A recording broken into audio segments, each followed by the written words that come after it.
everyone, my name is Timon Smektawa and I'm the franchise director for Dying Light at Techland. So Tim, can you kind of give us an idea, like originally the Beast was planned to be a DLC expansion for Dying Light 2, but you decided to make its own standalone game. Why is that?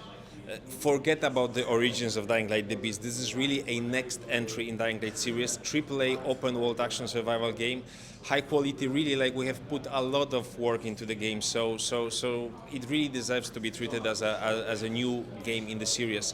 And we decided to do that because we wanted to bring Kyle Crane back. Kyle Crane is the protagonist of the first game, and he returns here answering some questions from the previous games, but also kind of opening a window what will happen with the franchise for the future. And Kyle Crane is not only the Kyle Crane you remember. He keeps all of his skills, like all of his swagger and all of his badass charisma, but he also has a number of beast-like powers. That's the new thing in Dying Light: The Beast.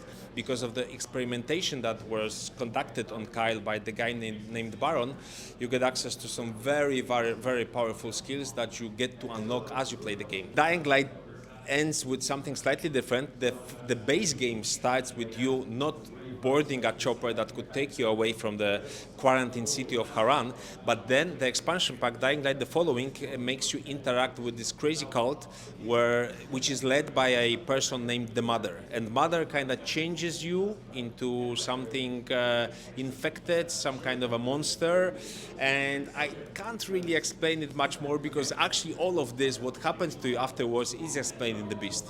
At what point, when you were developing, the team was developing the game, did you guys decide, this is going to be too big, we're going to have to make it a standalone experience? It's kind of like that. The game really grew a lot over the last few months, and it takes place in this quite beautiful but also quite big open world of Castor Woods. This is a very unique location, something very different to what we did so far, mostly because of how much nature there is and how beautiful it is. It's a beautiful zombie apocalypse. Then it gets a very sizable main story, which takes about 20 hours to complete. I would say in terms of side content, open world activities, secret, etc., it easily doubles that. So I think like my last save was when I finished the game was about 37 hours. So it's really a sizable game that gets plenty of fun to players. In terms of scale from Dying Light 2, how big is the world map? So the world map is comparable to the size of in Dying Light 2 we had two maps, so it's the Old Town and the Central Loop, so it's comparable to the Central Loop, but I think the most important thing is not how big it is, but how detailed it is. We have asked our level artists to go through every square inch of the map and basically make sure that it's handcrafted locations that look like real locations people could really could live in, something that could really immerse you as a real place where you, as Kyle Crane, is trying to survive and take revenge on the Baron. So it might not be as big in terms of the size of it, like when you look at it from the bird's eye perspective, but in terms of how detailed it is, how multi-layered it is, how dense it is, it's definitely at least as big. What was your team's biggest takeaway, either from internally or community feedback, that you learned from Dying Light 2 that you made better in The Beast? I think we have learned a lot from our community feedback, and the most important thing is that we decided to go back to Dying Light 1 survival horror, tense, pressure, tension type of experience. The nights are very dark, the volatiles, the apex predators that come out during the night, they really put a lot of pressure on you. They try to chase you everywhere. They have very heightened senses. So it is really a game which you can get scared a lot when you play it. If a person's never played the first Dying Light or Dying Light 2 or any of its expansions, can they come into the Beast and kind of get an idea of what's happening, what's going on in this world? Absolutely. Dying Light Beast was specifically designed not only to be kind of a love letter to the series and the community, but also to welcome new players. And that's why we didn't put that 3 at the end of it, because we actually don't want to scare newcomers. This is a perfect entry point to the franchise. Imagine Kyle Crane, the main protagonist of the game. He has been experimented upon for many, many years, and then he escapes the lab where he was experimented upon, and he discovers a new world around him. And it's basically the same experience that you get as a new player. You don't know what's around you, don't know those characters, and you discover them in the same way as Kyle Crane. So this is kind of a nice little narrative design trick that we used, so it can be easier for newcomers to get into the game. But don't worry, it's kind of complex game. It's a survival horror game, but also with a lot of very multi-layered action and mechanics, but there's a very proper tutorial. Like we try to onboard you to the whole experience very much. So I think you'll enjoy it. And correct me if I'm wrong, but Kyle was voiced by the same actor who did Ezio in the Assassin's Creed series. Did you get him for the Beast? Absolutely. So Kyle Crane, the Beast, is being voiced by Roger Craig Smith, who is a multi-talented voiceover artist, voice actor. He was doing not only Kyle Crane, but actually a couple of other legends from the gaming space. So he was doing Ezio from Assassin's Creed, Ezio the Auditore. He was also doing Chris Redfield from Resident Evil. He was doing Batman. He was doing Sonic. So he's actually not almost. He's a legend. So what can returning players look forward to when jumping into Dying Light the Beast?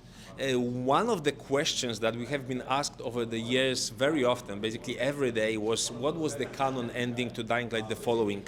So first of all, the returning players will get an answer to that, and I think that's the worth of the admission ticket alone.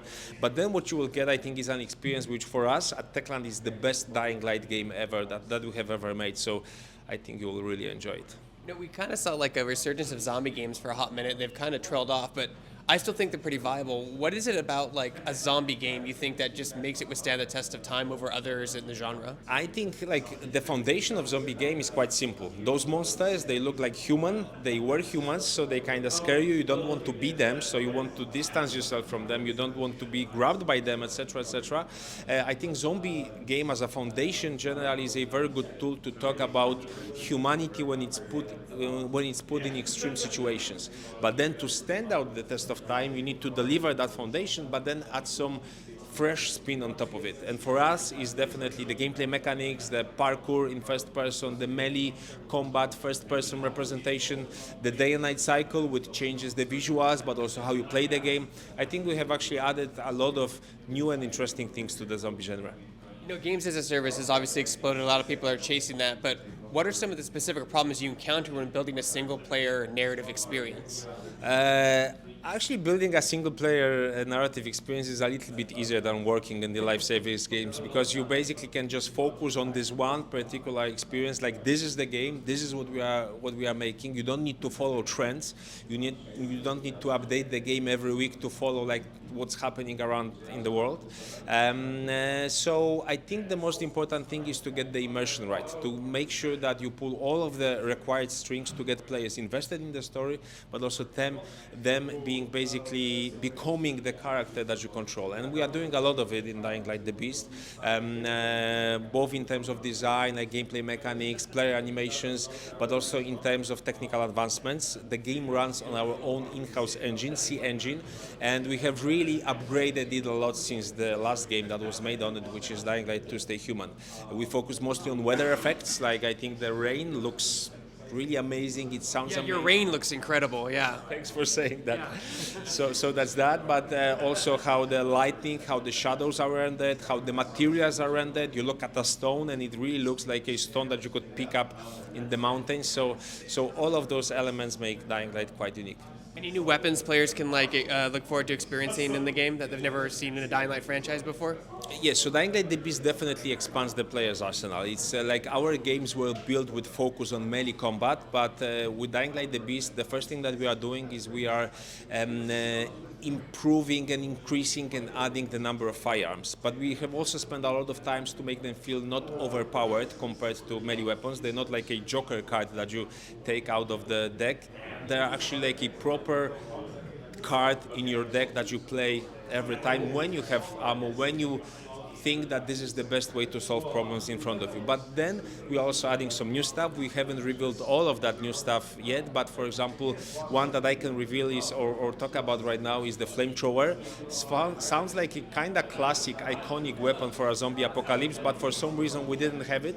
So right now you can actually fry zombies with a flamethrower. There's a grenade launcher and a number of additional surprises that are still waiting for the players. I feel like when you add weapons to a game like Dying Light in its open world, like you can give the player a really powerful weapon, but that just make ammo super scarce as a way to balance like how much they can use it or lean on it. Of course, the scarcity of ammo is one way to balance things like firearms, for example, but this is not the only one that we are using.